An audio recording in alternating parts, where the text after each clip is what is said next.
Guys मैं आ चुकी थी दीदी के घर से और काफ़ी ज़्यादा थोड़ी चढ़ाई थी दीदी के घर पे, तो नीचे उतरने में काफ़ी ज़्यादा परेशानी हो रही थी, यानी कि क्योंकि जब मैं नीचे बहुत दिनों के बाद गई थी तो मुझे ऐसा लग रहा था, थोड़ा डर सा फील हो रहा था। और मैं आ गई थी अपने कमरे में, तो खाना वाना बना के खा के और मैं सो गई थी। आँखों से आप लोगों को पता ही चल रहा होगा, काफ़ी थक चुकी थी मैं और बहुत एंजॉय किया मैंने वहाँ पे। तो आज मेरे घर में मेरी भांजी यानी कि मेरी दीदी की लड़की आर्टिस्ट है जो आयशा सिद्दीकी, वो आ रखी है। और मैंने उससे बोला कि 1-2 दिन यहीं पे रुक जा, लेकिन उसको इतना टाइम तो है नहीं, तो वो 2-3 घंटे के लिए आ गई मेरे घर पे और अभी थोड़ी देर के बाद जाएगी वो अपनी मम्मी के घर उधर अगस्तुमनी की साइड, और फिर जो है चली जाएगी मुंबई, क्योंकि अब वो मुंबई शिफ्ट हो चुकी है। और गाइस तो ये है मेरी प्यारी सी भांजी, देख सकते हो आप। हेलो गाइस, कैसे हो आप सब। तो आज मैं आई हूँ मौसी के घर। मौसी हमारे यहाँ आई थी मेरी, और उसके बाद फिर मौसी अभी यहाँ लेके आ गई है। और मौसी से बहुत टाइम बाद मिली, मुझे बहुत अच्छा लग रहा है मौसी से मिलके। मौसी तुझे कैसा लग रहा है? मुझे भी बहुत अच्छा लग रहा है यार, जल्दी जल्दी आते रहना ना। हाँ, आपको बताती, जब हम बिल्कुल छोटे छोटे थे तो मौसी हमारे लिए कपड़े लेके आती थी, तो सबसे ज्यादा शॉपिंग अगर किसी ने मुझे कराई है तो मेरी मौसी है।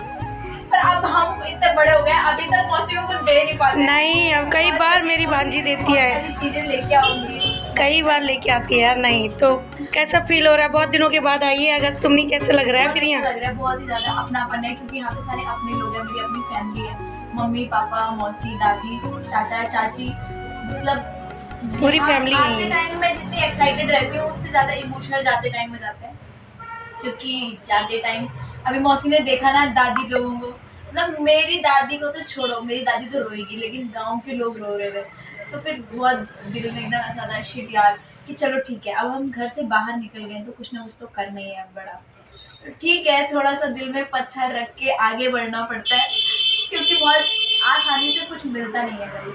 तो ठीक है, कॉन्ग्रेचुलेशन यार, बम्बई शिफ्ट हो चुकी है, काफ़ी टाइम हो चुका है बम्बई शिफ्ट होने में।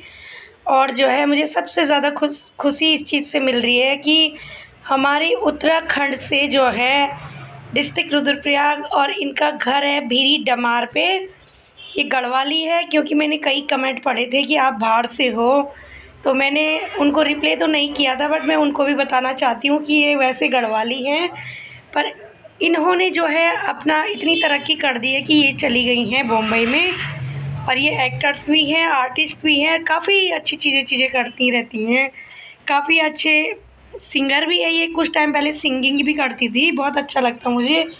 मेरी प्यारी सी भांजी मिलेगा धीरे धीरे, क्योंकि अभी अभी ऐसा टाइम है नहीं कि मैं अभी सारी चीज़ें एक साथ कर पाऊँ, क्योंकि अभी मुंबई शिफ्ट हो गई हूँ, तो वहाँ पे आपको पता है ऑडिशन स्ट्रगल बहुत ही ज़्यादा पीक लेवल पे है। तो बस अभी हम थोड़ा स्ट्रगल कर रहे हैं, अभी थोड़ा स्ट्रगल वाले जोन में हूँ। देहरादून में मैं कंफर्ट जोन में थी, पर अब मैं स्ट्रगल वाले जोन में हूँ, तो ठीक है, हर एक टाइम अच्छा है, खुश। और आईफा अवार्ड में जो गए थे उसके बारे में बताओगे आप कुछ? हाँ, आईफा अवार्ड के लिए भी मैं बहुत ज़्यादा खुश थी, क्योंकि मुझे पता ही नहीं था, जब मेरे को मेरे मैनेजर का मैसेज आया था कि आयशा आपको मेल आया है आईफा के लिए, मैंने कहा ओके, तो उसका मुझे क्वेश्चन मार्क आया, फिर मैंने उसको सीन करके छोड़ दिया, फिर उसका मुझे कॉल आया, और वो आया था मुंबई। तो जब उसने मुझे कॉल किया, उसने कहा आयशा मिलने का प्लान करते हैं, तो मैंने कहा ठीक है चलो मिलते हैं। हम मिले, मैं, मेरी दोस्त और हर्ष, तो हम लोग मिले, तो उसने मुझे कहा कॉन्ग्रेचुलेशंस। मैंने कहा किस चीज़ के लिए? कि तुम आईफा में जा रही हो। तो मुझे पहले समझ नहीं आया आईफा में जा रही हूँ, मैंने कहा अच्छा, मुझे लगा काफ़ी लोग जा रहे होंगे तो मेरा नाम भी शॉर्टलिस्ट हो गया होगा। तो मैंने कहा थैंक यू सो मच। तो फिर उसने मुझे बोला कि नहीं, पूरे इंडिया में से सिर्फ 7 क्रिएटर को लेके जा रहे हैं। आईफा ने मेरे को मेल किया है और मेरे को मेटा का मेल आया है मेरे अकाउंट में, क्योंकि जो मेरा इंस्टाग्राम हैंडल और जो मतलब मेरा जितने भी मेल आईडी वगैरह वो मेरे मैनेजर भी मैनेज करते हैं, और वो मेरे पास भी है, तो मेरे साथ साथ वो उन्होंने चेक किया, फिर उन्होंने देखा, उन्होंने बोला भाई तुम्हें वहाँ से मेल आया है। फिर मेरी पूरी टीम ने मुझे बहुत ज़्यादा सपोर्ट किया, मेरे लिए ड्रेस अरेंज करना, मेरे डिज़ाइनर और मेरे मेकअप आर्टिस्ट, हेयर स्टाइलिस्ट, सब कुछ फिक्स किया जयपुर में। और मतलब मेरे लिए अनएक्सपेक्टेड था, क्योंकि इतने बड़े लेवल पे आईफा हमेशा दुबई में होता आ रहा है, लेकिन पहली बार जयपुर में इंडिया में हो रहा था, और ऊपर से मैं भी वहाँ पे जा रही थी, जिनको मैंने बचपन से सिर्फ टीवी में देखा है, अभी भी हम सिर्फ टीवी में देखते हैं, और अब मैं उनके सामने खड़ी थी तो मेरे एक्साइटमेंट लेवल बहुत अलग थी, बहुत ही ज़्यादा। मतलब शाहरुख खान की परफॉर्मेंस देखना मेरे लिए ड्रीम था बहुत ज़्यादा कि हाँ, मैं कभी उनको देख भी पाऊँगी। मैंने जो सोचा नहीं था वो हो गया।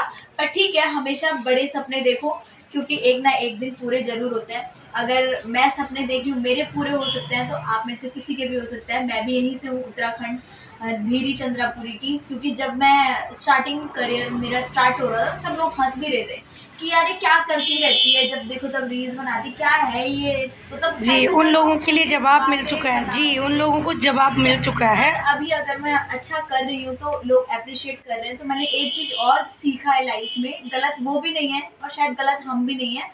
क्या होता है कि जब हम स्टार्टिंग में कुछ कर रहे होते हैं तो लोग हमें ना सीरियस नहीं लेते हैं। ठीक है, तो हम अपने काम से उनको जवाब देते हैं। तो अगर आप अपने काम से उनको जवाब दोगे तो आपकी रिस्पेक्ट, अगर आप अच्छा करोगे तो जितने लोग मजाक भी कर रहे थे वो अप्रिशिएट करेंगे। वो बोलेंगे कि हाँ यार, इसने चलो कुछ ना कुछ करके दिखाया। तो अभी ऐसा है कि जब तक उनको यकीन नहीं दिलाओगे कि हाँ, हम कुछ कर सकते हैं, ये छोटे से स्टार्टअप से हम कुछ बड़ा भी कर सकते हैं, वो यकीन दिलाना बहुत ज़रूरी है। तो वो यस, करना, अगर जब हम उनको ये यकीन दिला देंगे तो सब आपको सीरियस लेंगे कि हाँ, सही में इसने करके दिखाया है। तो मैं यही कहना चाहूँगी कि आज सब लोग बहुत खुश हैं, सब लोग मुझे प्यार दे रहे हैं। और ऐसा भी नहीं है कि स्टार्टिंग से मुझे किसी ने प्यार नहीं किया है, क्योंकि अगर स्टार्टिंग से मुझे प्यार नहीं मिलता तो आज मैं यहाँ पे भी नहीं होती शायद। बिल्कुल, मुझे बिल्कुल। प्यार भी बहुत ज़्यादा मिला है। कुछ लोग होते हैं जो हमेशा नाखुश ही रहते हैं, हम उन्हें खुश तो कर नहीं सकते जी, कुछ भी बिल्कुल, करके। सही कह पर रही। ठीक है, जैसा भी है बहुत अच्छा लगता है। आप लोगों का प्यार रहता है, आप बहुत ज़्यादा सपोर्ट करते हो मुझे, और इससे ज़्यादा और किसी को क्या चाहिए। तो 2 शब्द गढ़वाली में बोलोगे आप? कुछ बोलोगे गढ़वाली में? सिर्फ 20 शब्द क्या बोलते हो, ज़्यादा ही बोल दे लो। बोल दो। तो गाइज आप सबको तो बहुत बहुत धन्यवाद, आप सब मैं इतना ज़्यादा प्यार करते हैं। और अपना पहाड़ ते मैं हमेशा, मतलब मैं जख भी रहलू अपना पहाड़ी लैंग्वेज और अपने पहाड़ी ट्रेडिशन तक कभी भी नहीं भूललू।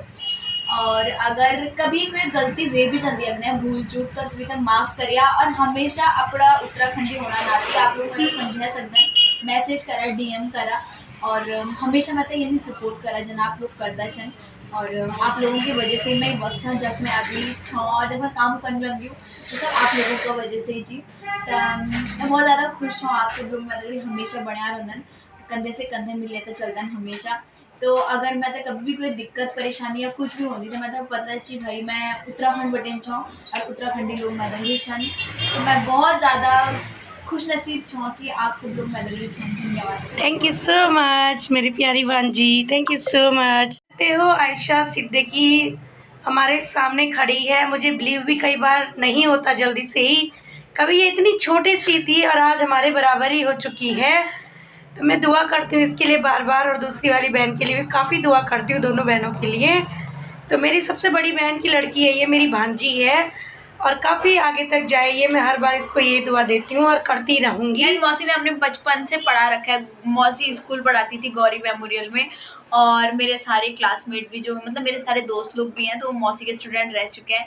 तो मौसी ने हमेशा हमें बचपन से अच्छा ही सिखाया है, बहुत ही मतलब अच्छे तरीके से हमें एजुकेशन मिली है। शायद हमारी फर्स्ट एजुकेशन हमारी खुद की फैमिली से ही होती है, जो हमारे घर वाले हमें सिखाते हैं। तो अगर हम कल के दिन में आगे चलते हैं तो हमें इनको ध्यान रखना चाहिए, क्योंकि ये लोग वही है जो हमें स्टार्टिंग से चलना सिखाते हैं। तो मौसी ने तो बहुत ज़्यादा प्यार दिया भाई, अपने कपड़े भी दिए हैं गाइस। अगर मौसी की सैलरी 10-12 हज़ार होगी ना तो 5-6 हज़ार रुपये हम पे उड़ाए हैं मौसी ने। तो मौसी की जैसा बड़ा दिल बहुत कम लोगों के पास होता है, और भाई हमारे पास भी नहीं है इतना बड़ा दिल जितना हमारी मौसी के पास है। पर ठीक है, एक टाइम आएगा जब हम भी कुछ अच्छा करेंगे और मौसी भी बहुत ज़्यादा खुश होगी। तो थैंक यू सो मच मेरी प्यारी भांजी मेरे घर आने के लिए भी। मैं तो सोच रही थी इसके बाद टाइम नहीं है, पता नहीं आती नहीं आती, पर आ गई। मैं जा रखी थी उनके घर भी और वहाँ से घूम के भी आ चुकी हूँ। काफ़ी मस्ती रही, काफ़ी मस्ती की अपनी दीदी के घर पे भी, और भांजी भी आ गई। तो दूसरी भांजी से भी मिलाती हूँ, उससे छोटी जो वाली है उसको भी मिलाती हूँ आपसे। तो आशा करती हूँ कि आपको मेरी वीडियो बहुत पसंद आएगी और अच्छी आ रही। तो गाइस अब जाने लगी है मेरी भांजी, तो दोनों की दोनों जाने लगी है। छोटी वाली से तो इंट्रोडक्शन मैंने कराया नहीं। अंधेरा आ रहा होगा ना यार, ये तो सो ही रखे।